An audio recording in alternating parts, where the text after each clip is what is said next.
আসসালামু আলাইকুম ইব্রাহিম, আশা করি সকলেই ভালো আছেন। আমি আল্লাহর মতো অনেক ভালো আছি।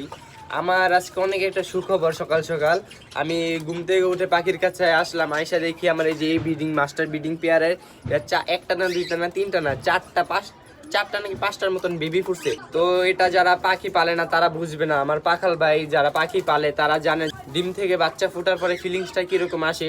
তো আজকে আমি পাখিকে কি ধরনের সফট ফুড দিই, তো আজকে ভিডিওতে আমি আপনাদের দেখাবো। তো চলেন ভিডিওটা শুরু করা যাক। তো এই যে এটা হলো আমার ব্রিডিং পেয়ার, এইটাও মাশাআল্লাহ অনেকগুলো ডিম দিছে, আমি আপনাদের দেখাবো লাস্টের দিকে। তো এটা হলো মেল। তো দেখতে পাচ্ছেন মেলটাও মাশাআল্লাহ অনেক অ্যাক্টিভ। তো এখানে কিন্তু আমি দেখতে পাচ্ছেন সফট ফুড দিয়ে রয়েছে, আরো সফট ফুড দিয়েছিলাম সরাই ফেলছি। তো দেখেন আমি কি সফট ফুড ব্যবহার করি।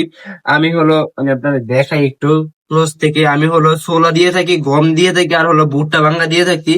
তো ওই যে মুসুরির ডাল নাকি বলে, ওটাই এখন আর কি দিচ্ছি না, কারণ ওটা দিলে আর কি গ্যাস হতে পারে। সোলার পাশাপাশি আমি দিয়ে রাখছি এগ ফুড। আমি ডিম এখন সিদ্ধ করে নিই, যার জন্য আপাতত এগ ফুড দিয়ে রাখলাম। তো এগ ফুডটা আমি দেখাই আমি কোনটা ব্যবহার করি, আমার হাতের কাছে যেটা পেয়েছি। তো মার্শাল্লাহ এটা অনেক ভালো, আমি একটা চাইনা প্রোডাক্ট। তো আমি এটা ইউজ করে আমি আপনাদের বলবো যে এটা কিরকম রেজাল্ট দেয়। তো আমার পাখিও মার্শাল্লাহ অনেক সুন্দরভাবে এটা খায়। তো 5টা বেবি হয়েছে, তো সবসময় পাখিকে এরকম সফট ফুড দেওয়া লাগবে। আর সিড মিক্স তো আছে, আমি আপনাদের দেখাই যে সিড মিক্স তো সবসময় দেওয়া লাগবে, কারণ পাখির বাচ্চা পড়ছে যার কারণে। তো আমি আপনাদের এখন ওপেন করে দেখাই যে কয়টা বেবি দিছে। তো প্রথমে একটু টোকা দিয়ে নিই, নাহলে ভয় পাবে। ওই যে বাইরে পড়ছে ফিমেলটা দেখেন।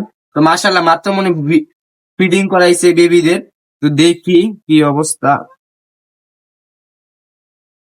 মাশাল্লাহ মাশাল্লাহ, অবশ্যই সবাই মাশাল্লাহ বলবেন। আমি আপনাদের এখান থেকে দেখাই, একটা দুটো তিনটা চারটা পাঁচটা। তো মাশাল্লাহ। তো আপনারা খেয়াল করলে দেখতে পারবেন যে আমার ককাটেল এই পেয়ারটা 5টা বেবি দিছে, একটা না দুইটা না তিনটা না 5টা। তো এটা আমার জন্য নতুন কিছু না, ওরা প্রত্যেকবার 6টা করে বেবি ফুটায়, 6টা দিলে 6টাই ফুটায়। এবার 5টা দিছে, 5টাই ফুটাইছে। তো যার জন্য আলহামদুলিল্লাহ। তো আমার জন্য কোনো আফসোস নাই।